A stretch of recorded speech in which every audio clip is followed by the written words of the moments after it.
देखिए, बंगाल का चुनाव अभी कुछ ही महीनों में ही होना है। अप्रैल तक बंगाल का चुनाव हो जाना चाहिए, सामान्य रूप से अप्रैल मई तक नई सरकार आ जानी चाहिए। बंगाल के चुनाव के लिए काफी जोर शोर भी चल रहा है, एसआईआर का भी जोर चल रहा है, और बार बार ये भी कहा जा रहा है कि जब अभी जनगणना हो रही है तो एसआईआर लाने की अभी क्या जरूरत है। ये भी बातें आ रही है, कई तरह के उसमें चीजें हैं, और एसआईआर में कई तरह के प्रश्न सवाल उठ रहे हैं कि एसआईआर नाम जोड़ने के लिए या नाम काटने के लिए। अगर बंगाल के चुनाव में जैसा अभी तक आया है कि 68 लाख लोगों के या 65 लाख लोगों को भी नाम कट सकते हैं, तो एक बड़ी संख्या है। सवाल है कि नाम कटना ही काफी नहीं, बिहार में भी हुआ ये, और उस पर लेके भी तमाम सवाल चल रहे हैं।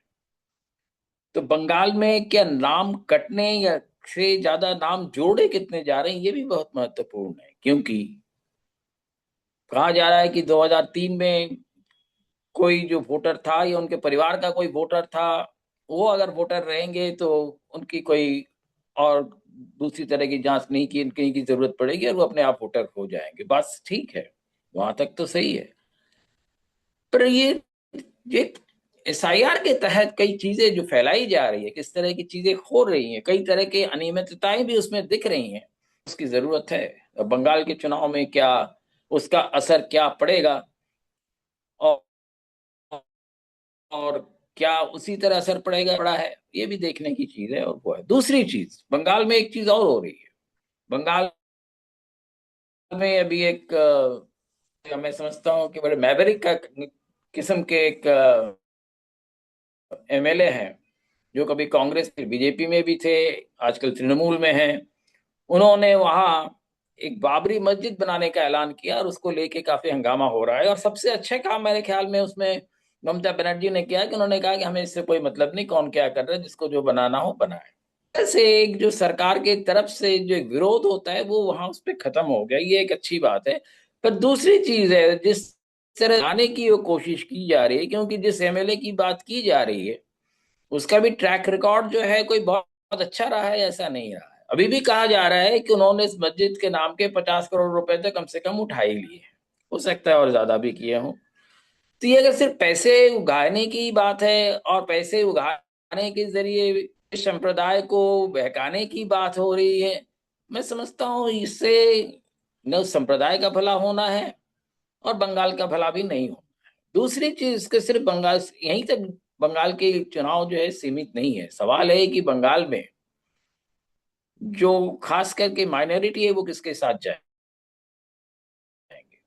कहा यही जा रहा है कि माइनॉरिटी का सही भी ममता बनर्जी के साथ ही है, क्योंकि वहां कांग्रेस अभी है नहीं और कोई ऐसी पार्टी नहीं है जिसके साथ माइनॉरिटी जाए। दूसरी चीज, क्या बीजेपी का व्याप इतना बढ़ जाए वहां कि वो बहुत ज्यादा इफेक्टिव होके आ सकती है। बीजेपी के अंदर खुद परेशानियां कई हैं, बीजेपी के अंदर जो है बीजेपी के कई धड़े वहां हैं, और बीजेपी के अंदर भी कई नेता ऐसे हैं जो एक दूसरे से बात नहीं करते। बीजेपी के साथ भी कई तरह की समस्याएं हैं। इन हालातों में बंगाल के चुनाव में कौन आगे जाएगा, इसकी शायद एक सीट बची है, वही शायद बची रहे, यही बड़ी बात होगी। वो भी मुश्किल है, आसान तो नहीं है वो भी। और तृणमूल के सीट्स क्या बढ़ेंगे या घटेंगे। जो तृणमूल के जितना जहां अभी सीट है, तृणमूल के उतने सीट तो नहीं रह सकते।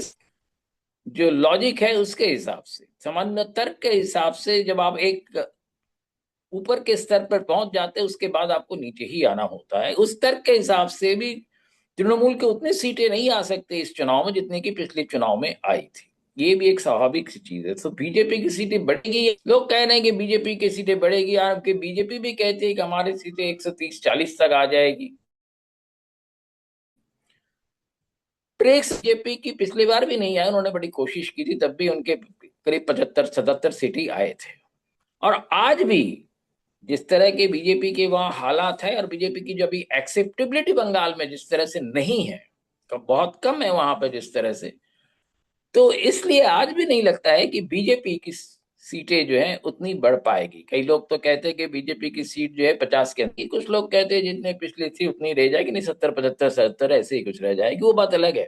पर ग्राउंड लेवल पर बीजेपी के साथ समस्या है कि बीजेपी जितना मीडिया में बढ़ी है उतना ग्राउंड लेवल पर नहीं बढ़ी है। ये एक वास्तविकता है।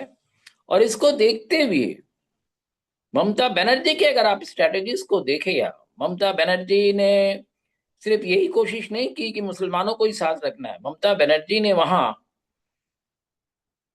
एक जगन्नाथ मंदिर भी बना दिया है। और वो जगन्नाथ मंदिर जो बनाया उन्होंने, उसके बीच में एक अलग कंपटीशन शुरू होगा कि कौन जगन्नाथ की आमदनी ज्यादा होती है।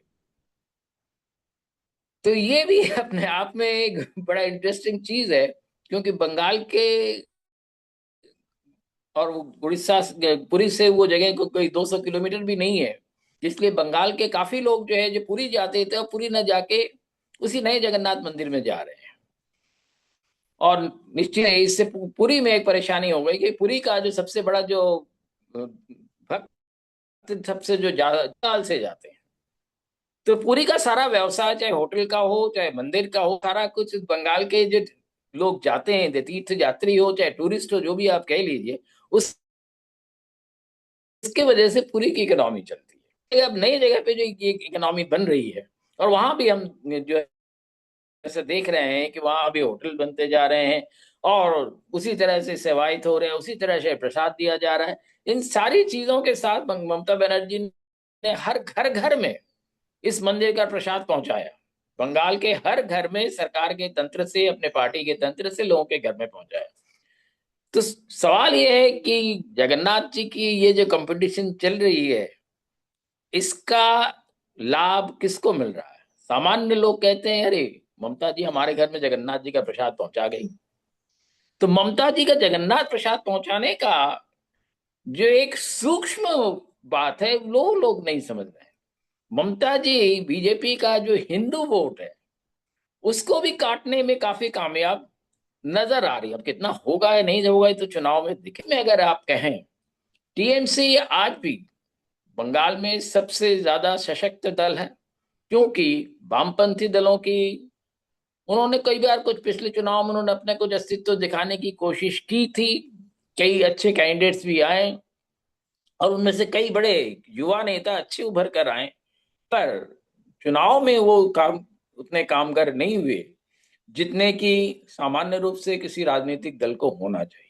तो इन सारी स्थितियों को देखते हुए मैं समझता हूँ बंगाल में आज भी जो है ममता बनर्जी का जो एक उभार है वो वहां दिख रहा है।